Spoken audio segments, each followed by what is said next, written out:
I'm Katrina. I'm a director, actually, sending this information in at Sign Salad. And we were going to be joined by Emma Jones at Heinz, who very unfortunately couldn't make it here today. But we are here with brilliant Alex. Just introduce yourself. Thank you. Hello, I'm Alex Gordon, CEO of Sign Salad. We're a cultural insights agency specializing in foresight, semiotics, and language analysis.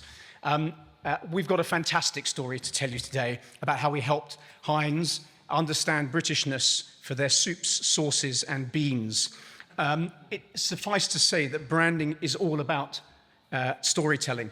Culturally iconic brands, as we heard this morning, tell powerful stories and then becoming cultural symbols and artifacts in their own right. Culturally iconic brands in Britain therefore must be relevant to the and sensitive to the changing tides and cultural narratives of Britishness. So what does Britishness mean now and in the future? And for Heinz, how did that reflect and how did they evolve and reflect with those changing meanings of Britishness? So while Heinz was and has been what we consider, at least in Britain, to be a British icon, or at least certainly it's the beans and the sauces and the soups for us, the brand recognized that the meanings and representations of Britishness and British culture are consistently evolving, particularly for younger consumers. The brand, therefore, was seeking to engage more in a cultural conversation that reflected the changing codes and meanings of Britishness, both at their master brand level and across their whole portfolio. As part of this, Heinz, they felt, wanted to reduce their reliance on evoking nostalgia, which they felt they had been anchored in for so long, and thereby wanted to refresh and modernize their touchpoints, particularly for a younger millennial and Gen Z audience for whom Britishness was very different than the traditions they had been anchored in for so long. So at Sign Salad, we use cultural foresight and semiotics to help the Heinz brand build on their existing master brand equity and representations of Britishness, and updated these in a meaningful and culturally relevant way so as to reflect and lead new definitions of Britishness. We'll come back to exactly how our work applied across the portfolio later, but let's hear first from Katrina about those changing cultural meanings of Britishness going on in the UK today. Katrina. Thanks, Alex. And a quick note just on who we are. So Kraft Heinz need no introduction. The 5th largest F&B company in the world. They have 8 $1 billion plus brands, and again, Heinz baked beans and ketchup need no introduction. And Sign Salad, we are a cultural foresight consultancy specializing in semiotics and language analysis. For 16 years, actually 17 years as of a couple of weeks ago, we have helped brands to unlock actionable insight at a global level. And in terms of our methodology, so core to the way that we work is the principle that brands do not sit in a vacuum. Brands are inseparable from the culture that surrounds them. A lot of our clients, a lot of brands are interested in the messages that they are putting out there. They want to know also what are their competitors telling people, what are the kind of stories and messages that competitors are putting out there. They'll probably be interested in the broader category that they sit in. But actually, it's this outer circle of culture that informs any kind of decision-making, attitudes, and perceptions. Before a customer chooses to pick up a can of Coke or a can of Pepsi, there's a huge amount of kind of cultural data, cultural evidence that's going to inform that decision. Do I choose a can that represents nostalgia? Do I choose a can that represents wholesomeness, Americanness, happiness, dynamism, urbanism, and so on? And how are those kinds of cultural values constructed, and how are they changing as culture changes over time? And that takes us on to the second principle, of course, which is that culture does not sit still. Culture changes, and we can see that kind of cultural change even if we go into a kind of big supermarket and we look at just the shelves of a certain category. We can see that kind of cultural change. For us, we break it down into 3 key categories. Residual, so that's traditional, the traditional kind of phase, which is largely in the past, but the residue of those ideas or values is very much still having an influence today. Or present and dominant, this is more in the mainstream. It's often quite comfortable, it's very familiar, it's what a lot of consumers are most familiar with, and at times it can also become a bit generic and oversaturated. And then we have on the top right here, future-facing and emergent codes of culture. So this is where culture is moving to. They are the kind of green shoots. It's not kind of futurology. We're already seeing these green shoots popping up in culture, but they kind of give us an indication of where culture is moving toward. We typically recommend that clients combine a blend of dominant and emergent codes, but it depends on every single brief. So for Britishness, where do we look? We don't talk to consumers. We look at the cultural conditions that created consumer opinions and decisions. So for Britishness, we looked at Britain. We looked across Britain regionally. We looked at cafes. We looked at supermarkets. We looked at shops. We looked at what's being streamed, what's on TV, what's on the radio, podcasts, art exhibitions, the design of Percy Pig packaging and M&S, just about every place that Britishness shows up. So it was a very broad study. And we'll start out by talking about yesterday, or in other words, that kind of residual section, if we think about our kind of cultural change over time. Fantastic song from the Beatles there as well, incidentally. So from a residual perspective, how have we defined Britishness? And there are a few key kind of pillars that, again, the residue of these ideas is still having an impact on what Britishness means and what British identity means today. The first is, of course, this idea of history and longevity. There is a fundamental association and romanticization of Britishness and that idea of a deep-seated heritage and history. Britain is marked by its long-standing institutions, whether that's the monarchy or certain banks or certain brands. And of course, one of those symbols of longevity is 400 years of empire. And institutions that have perhaps outlived empire are still grappling with how do they represent their authority when that authority was originally and historically derived in an imperial and colonial context. How do you represent authority in a British context now? Another key kind of tenet of Britishness is the relationship between England, Scotland, Wales, and Northern Ireland. A lot of the time in our research, we saw that representations of Britishness were actually representations of Englishness, and particularly a lot of the time, Londonness, essentially, particularly in the context of branding and potentially by global brands as well, who are not kind of based in Britain. Additionally, the kind of non-English components of the UK will often represent their national identity rather than referring to themselves as British. So we'll see the use of Welsh or Scottish rather than British by those nations as a way to kind of distance themselves from English power, history, and authority. So there's this kind of complex interplay and essentially making sure that we're not representing Britishness as Englishness. Pomp and circumstance is another key pillar. Britain is also known for its hallmarks of formality, of order, of deference to power, of a real emphasis on hierarchy, and we'll look at how that's changing. And that's really symbolized in monarchic and parliamentary rituals, which are really known for their kind of emphasis on traditional costume, and conservatism is often kind of tied up in those aesthetic hallmarks as well. And then finally, the kind of pillar of power and class is, of course, inseparable from this residual idea of Britishness. This sense of having a very deep-rooted class structure is fundamental, unfortunately, to Britishness. 20 out of Britain's 55 prime ministers have gone to Eton. The role of kind of aristocratic law and customs is still very keenly felt in British culture. And again, large historic institutions, banks, wealthy families are having an ongoing impact on Britishness. And Pippa talked earlier today brilliantly about kind of the role that scandals have played in politics. This is inseparable here as well, kind of the relationship that we have to power systems, that we have to class, has also been marked by skepticism, cynicism, and a series of scandals that have kind of rocked our relationship to political power and those same power structures. So essentially, since World War II, Britishness has really been caught in this tension between looking forward and looking back. And there's this kind of ongoing debate about what Britishness is that's actually at the heart of Britishness itself. On the one hand, we have Britishness as rural smallness, insular kind of serenity, community spirit and values. Or is Britishness about urban innovation, looking outward, and technical expertise? We also have, on the one hand, this emphasis on regal formality and that kind of historically backed sense of authority and order. Or is it about the Sex Pistols? Is it rebellion? Is it that rejection of order that makes Britain Britain?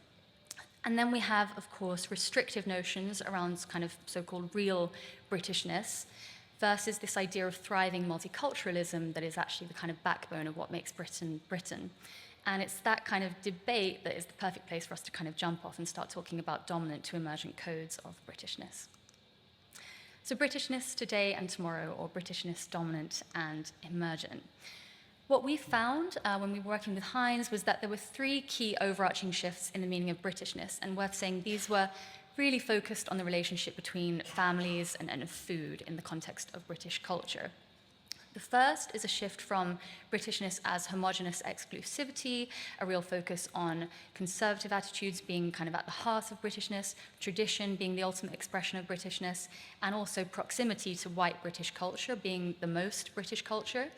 We found that that was shifting to actually a more dynamic, amorphous, and inclusive definition of Britishness that embraced this idea of multiple identities coexisting at once and internally varying cultures and communities.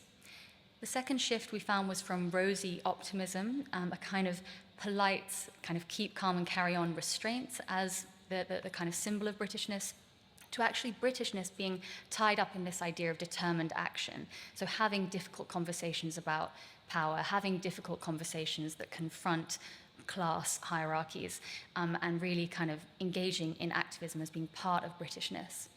And then finally, a shift from romantic nostalgia to more experimental nostalgia.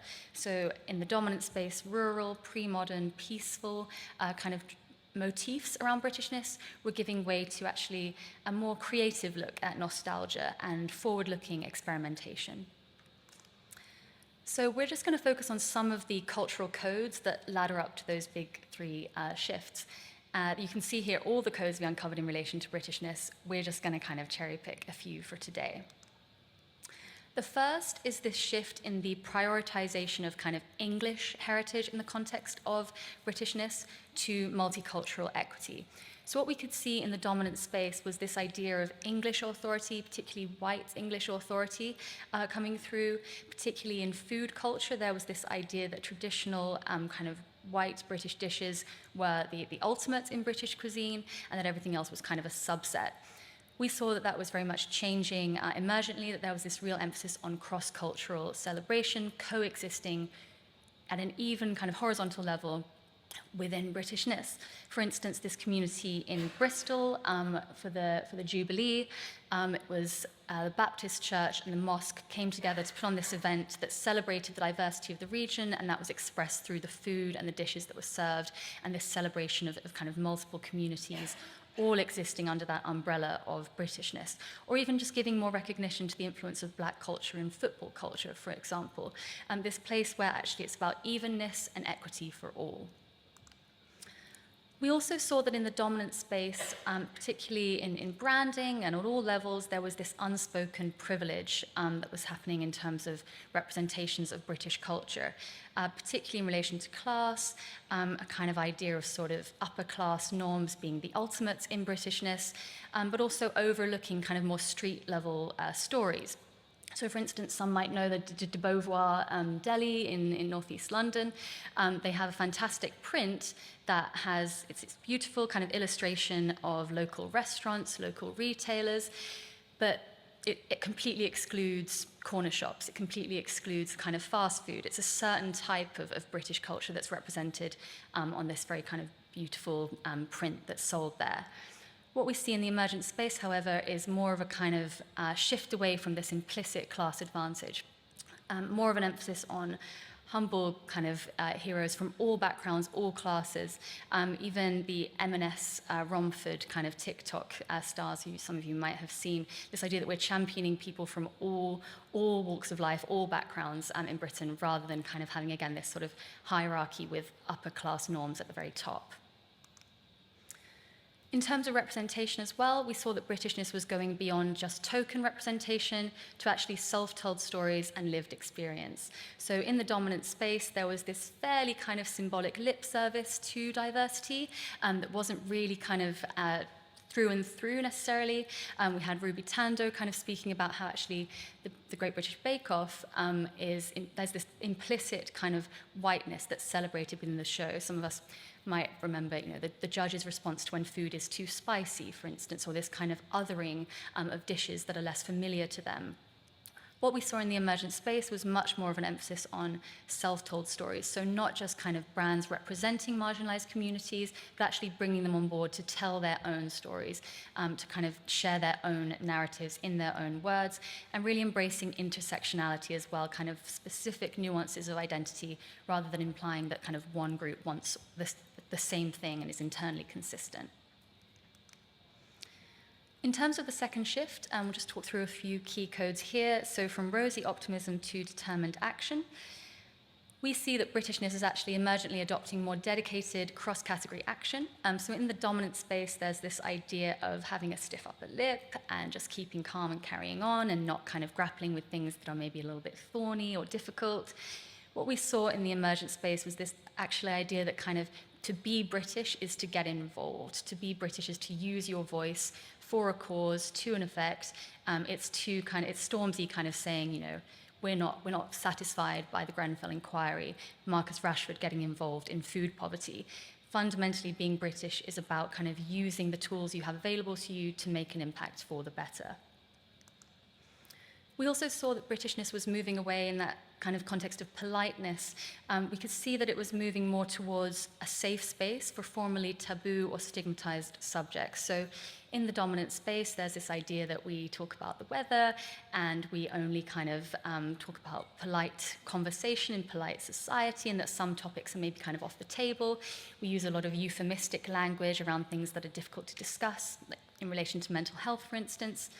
What we saw more emergently was this embracing of topics that might have formerly been a bit taboo, talking very directly about depression, talking very directly about mental health, being comfortable saying, I don't want to do this anymore, being comfortable kind of saying, talking about domestic abuse, so really kind of leaning into these topics that might have formerly been seen as off limits or somehow impolite. And just finally, on the shifts that we saw in relation to nostalgia and innovation. So we could see that particularly in the context of food, Britishness was moving toward innovative and accessible recipes. In the dominant space, there was this focus on classic rituals, a return again and again to the kind of comfort of the same, Scotch eggs, dunking biscuits in tea, that kind of return to what's familiar and what's comfortable to a lot of people. What we saw in the emergent space was actually just everyday experimentation that was made affordable, accessible, that was both kind of simple and sophisticated and exciting.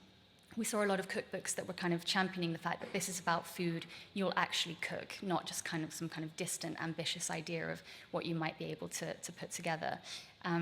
We also saw that Britishness was shifting from a pastoral landscape as the kind of ultimate expression of Britishness, where you have this pre-modern ideal that has a kind of charm derived from a certain kind of Victorian set of iconography, to actually, in the emergent space, Britishness doesn't have to be anchored in these kinds of geographical reference points. There's much more transporting creativity. The Strongbow cider campaign really kind of highlighted that. You can create this feeling, this sort of transporting mood, rather than being anchored in a particular part of Britain in order to represent Britishness. And then finally, we of course have to mention Britain's proclivity for dry humor.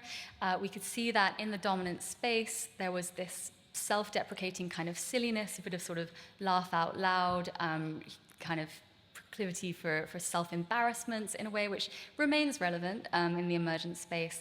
We could see that this was moving to a more deadpan and even drier kind of humor, and a sort of less laugh out loud kind of humor, but more of a kind of unrelentingly, almost painstakingly kind of dry, deadpan humor. So that takes us back to those three key shifts overall, from exclusivity to dynamic inclusivity, from optimism to action, and then from romanticized nostalgia to experimental and forward-looking nostalgia. And I'll just give a very quick overview in terms of how we looked at Heinz. This could have been a much longer session in terms of what we did with this for the brand.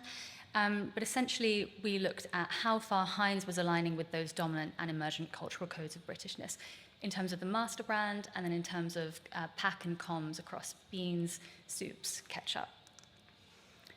In terms of comms, we found that Heinz' historic and current comms were aligning with key meanings of Britishness as community, nostalgia, and resilient spirit. And we looked as far back as Heinz' 1980s comms, which was very fun, and looked at kind of how their comms had changed over time.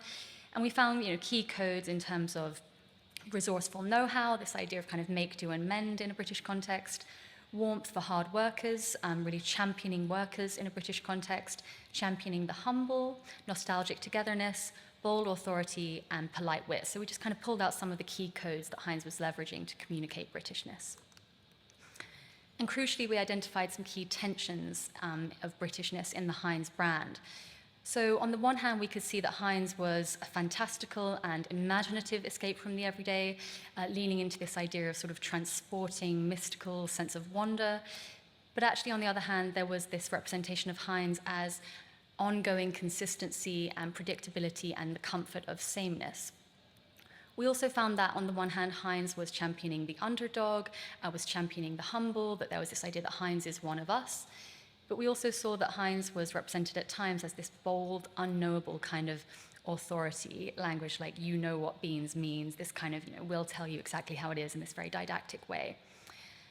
And then Heinz as a nostalgic vision of Britain, this kind of rosy vision of British unity, of British togetherness that actually overlooked some of the tensions that do exist within Britishness.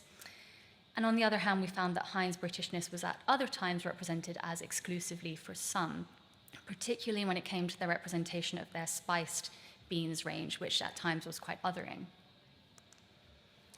And I will pass back to Alex to talk about the impact this had. Thanks, Katrina. As Katrina said earlier, we're not able to be joined today by our lovely client. So for those of you who remember Stars in Their Eyes, tonight, Matthew, I am Emma Jones, a UK head of Insight. So this work had wide-reaching impact for Heinz, including strategic implications, global brand work, and ultimately informing the development of new comms. There were three key findings and three key applications for the business. The first was to assist their brand positioning. Findings were a vital input for brand positioning work, where Heinz had been evolving an increasing understanding of how they stayed relevant to modern Britain, especially families. And I'm going to quote Emma. Ultimately, she said, we were attempting to modernize the brand, but to do so in a Heinz way. The work provided such great guardrails to understand those cultural shifts so we can make sure that we'd stayed part of the zeitgeist of the UK. The second and hugely important part of their challenge and of what this work was applied to was actually an education process for the senior leadership team in immersion. The work helped to immerse senior leadership at Heinz, who mostly didn't grow up or hadn't lived in the UK very long. And the findings helped them to understand the cultural and category landscape, along with how Heinz differs in the UK versus how it positions itself and how it plays in other markets. Similarities were highlighted for how the world is culturally evolving beyond the UK, but ultimately the UK's special nuances were critical. And finally, cultural positioning or cultural strategy. Heinz teams had historically used semiotics and cultural insight to understand the categories they operated in for tactical purposes.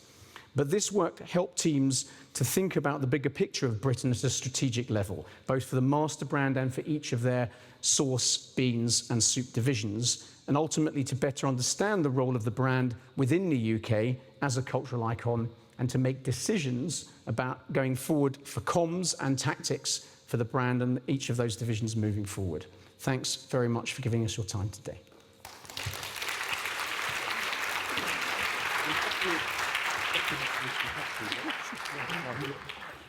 Right, we have got some time for questions. I'm here. You can hide behind me. I can't answer them.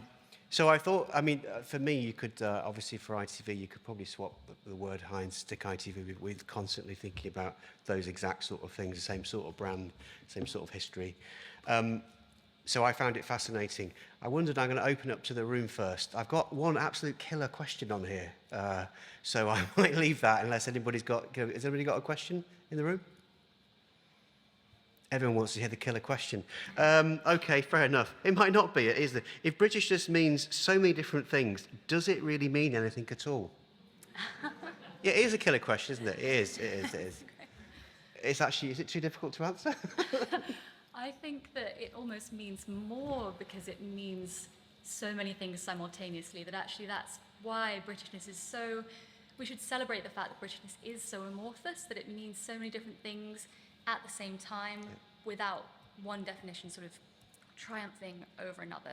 So I say yes, more meaning, not less, in that kind of multiplicity of meanings of Britishness. Brilliant answer, fantastic. So no one's going to ask a question again, are they? Because you know, it's coming right back at you. OK, look, I think we're going to finish it there. Can we just once again thank them for it?